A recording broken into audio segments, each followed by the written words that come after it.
Hello students, आज मैं आप लोगों के लिए क्लास 12th हिस्ट्री के कुछ महत्वपूर्ण मल्टीपल चॉइस क्वेश्चंस लेके आया हूँ। ये चैप्टर 1 से लेकर 4 और चैप्टर 6 यानी कुल 5 अध्याय को सम्मिलित किया गया है। और जैसा कि आपको पता होगा कि सीबीएसई ने इस बार सिलेबस को रिड्यूस कर दिया है, इसी वजह से चैप्टर 5 जो है वो अपने सिलेबस से 2021 के सिलेबस से इसको हटा दिया गया है, इसलिए हमने चैप्टर 5 को इसमें इंक्लूड नहीं किया है।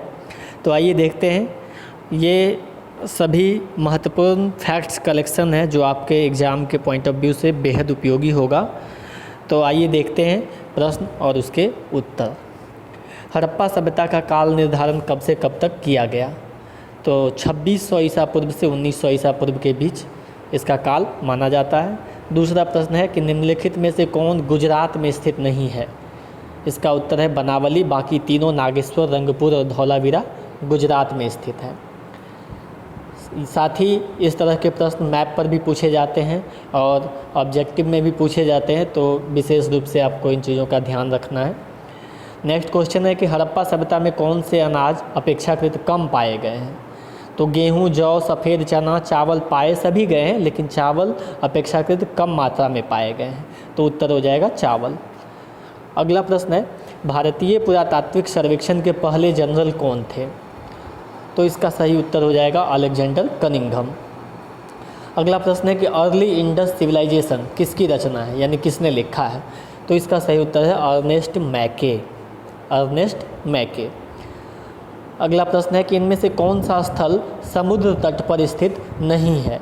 तो आप मैप पर में देखेंगे लोथल, नागेश्वर, बालाकोट ये सभी समुद्र तट पर में स्थित है, जबकि कालीबंगन समुद्र तट पर स्थित नहीं है।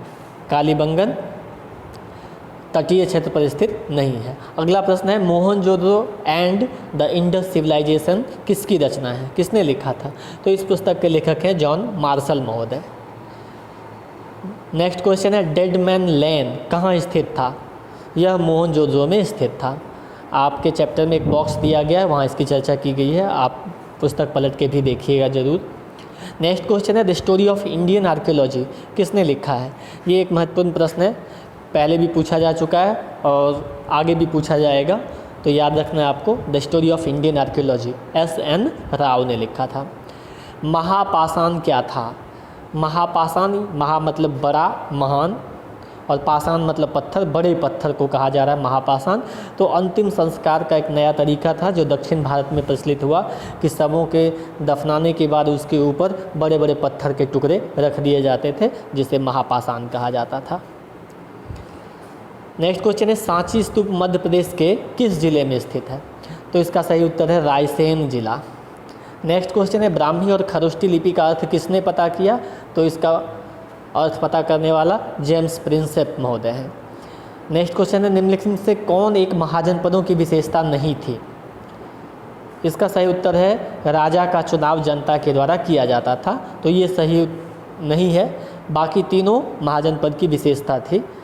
अधिकांश महाजनपदों पर राजा का शासन होता था, गण और संघ के नाम से प्रसिद्ध राज्यों में कई लोगों का समूह शासन करता था और प्रत्येक महाजनपद की एक राजधानी होती थी। ये तीनों बात सच है, लेकिन हमसे पूछा गया था कि विशेषता नहीं थी, इसलिए उत्तर चौथा हो जाएगा। नेक्स्ट क्वेश्चन है निम्नलिखित में से कौन एक मगध के शक्तिशाली होने का कारण नहीं है? तो इसका सही उत्तर है कमज़ोर शासकों का उपस्थित होना। आप ध्यान देंगे प्रश्न में नहीं लिखा हुआ है, तो बाकी तीनों सही हो जाएगा। नेक्स्ट क्वेश्चन है इंडिका के लेखक कहाँ के राजदूत थे? तो आपको पता होगा इंडिका के लेखक का नाम मेगास्थनीज है और वो यूनान के राजदूत थे। नेक्स्ट क्वेश्चन है गिरनार महाशिलालेख किस राज्य में स्थित है? तो ये गुजरात में है गिरनार। धम्म महामात्र की नियुक्ति किसने की? तो मौर्य शासक अशोक ने किया था धम्म महामात्र की नियुक्ति धर्म प्रचार करने के लिए। देवपुत्र की उपाधि किस वंश के शासक लेते थे? तो कुषाण शासक अपने लिए देवपुत्र की उपाधि धारण करते थे। नेक्स्ट क्वेश्चन है समुद्रगुप्त के राज्य कवि हरिसेन ने प्रयाग प्रशस्ति की रचना किस भाषा में की? यहाँ देखिए दो इन्फॉर्मेशन प्रश्न में ही है कि समुद्रगुप्त के प्रयाग प्रशस्ति की रचना हरिसेन ने की, तो आपको याद रखना है कि संस्कृत भाषा में इसने की थी। नेक्स्ट क्वेश्चन है हर्षवर्धन की जीवनी हर्षचरित की रचना किसने की? तो इसका सही उत्तर है बाणभट्ट, जो कि उसका राजकवि भी था हर्षवर्धन का। नेक्स्ट क्वेश्चन है प्रभावती गुप्त, जो कि चंद्रगुप्त द्वितीय की पुत्री थी प्रभावती गुप्त, तो इसका विवाह किस राजवंश में हुआ था? तो ये वाकाटक वंश में इसका विवाह हुआ था। नेक्स्ट क्वेश्चन अग्रहार क्या था? अग्रहार याद रखना है आपको कि अग्रहार ब्राह्मणों को जो भूमि दान में दी जाती थी उसको अग्रहार कहा जाता था, तो ब्राह्मणों को दान में दिया गया भूमि।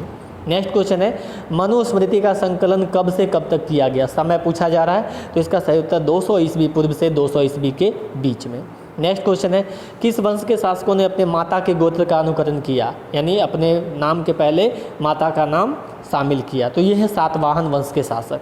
नेक्स्ट क्वेश्चन किस ग्रंथ में चांडालों की कर्तव्यों की सूची मिलती है, यानी चांडाल लोग क्या क्या करते थे, क्या कर सकते थे, इसके बारे में कहाँ लिखा हुआ है? वो मनुस्मृति में लिखा हुआ मिलता है हमें। नेक्स्ट क्वेश्चन अष्टाध्यायी की रचना किसने की? तो अष्टाध्यायी एक संस्कृत व्याकरण ग्रंथ है और इसकी रचना पाणिनि ने की थी। अगला प्रश्न है संघ के नियमों का संग्रह किस पिटक में था? तो बौद्ध संघ जो होते थे उनके लिए जो नियम थे उसका संग्रह विनय पिटक में मिलता है। त्रिपिटक आपने पढ़ा है, सूत्र पिटक, विनय पिटक और अभिधम्म पिटक, तो बौद्ध संघ से संबंधित नियमों का विनय पिटक में वर्णन किया गया है। नेक्स्ट है गौतम बुद्ध को ज्ञान कहाँ प्राप्त हुआ? तो बोध गया में ज्ञान प्राप्ति हुई थी। और पहला उपदेश, अगला प्रश्न है कि पहला उपदेश कहाँ दिया? तो सारनाथ में पहला उपदेश दिया था। नेक्स्ट क्वेश्चन है कि कैलाशनाथ मंदिर किस राज्य में स्थित है? तो यह है महाराष्ट्र में स्थित है कैलाशनाथ मंदिर। नेक्स्ट क्वेश्चन है तवरम किस संप्रदाय का ग्रंथ है? तो ये नयनार संप्रदाय का ग्रंथ है। आपको अलवार संप्रदाय के ग्रंथ के बारे में हमें कमेंट बॉक्स में बताना है कि अलवार संप्रदाय का मुख्य ग्रंथ कौन सा था। नेक्स्ट क्वेश्चन है कि गरीब नवाज किसे कहा जाता है? तो इसका उत्तर है ख्वाजा मोइनुद्दीन चिश्ती। नेक्स्ट है अमीर खुसरो के गुरु कौन थे? तो अमीर खुसरो के गुरु निजामुद्दीन औलिया थे। नेक्स्ट है सुल्तान उल मसीख किसे कहा गया है? तो निजामुद्दीन औलिया को ही सुल्तान उल मसीख कहा गया है। नेक्स्ट है शेख सलीम चिश्ती की दरगाह कहाँ है? तो ये फतेहपुर, आगरा के पास है फतेहपुर, वहीं पे है शेख सलीम चिश्ती की दरगाह। नेक्स्ट है कि किस गुरु के नेतृत्व में सिख समुदाय एक सामाजिक, धार्मिक और सैन्य बल के रूप में संगठित हुआ? तो इसका उत्तर है गुरु गोविंद सिंह, जो 10वें और अंतिम गुरु थे। और नेक्स्ट क्वेश्चन है मलिक मोहम्मद जायसी का संबंध किस राज्य से है, यानी वो किस राज्य के रहने वाले थे? तो इसका सही उत्तर है उत्तर प्रदेश। तो आपको बताना है हमें कमेंट बॉक्स में कि मलिक मोहम्मद जायसी के एक प्रमुख रचना का नाम।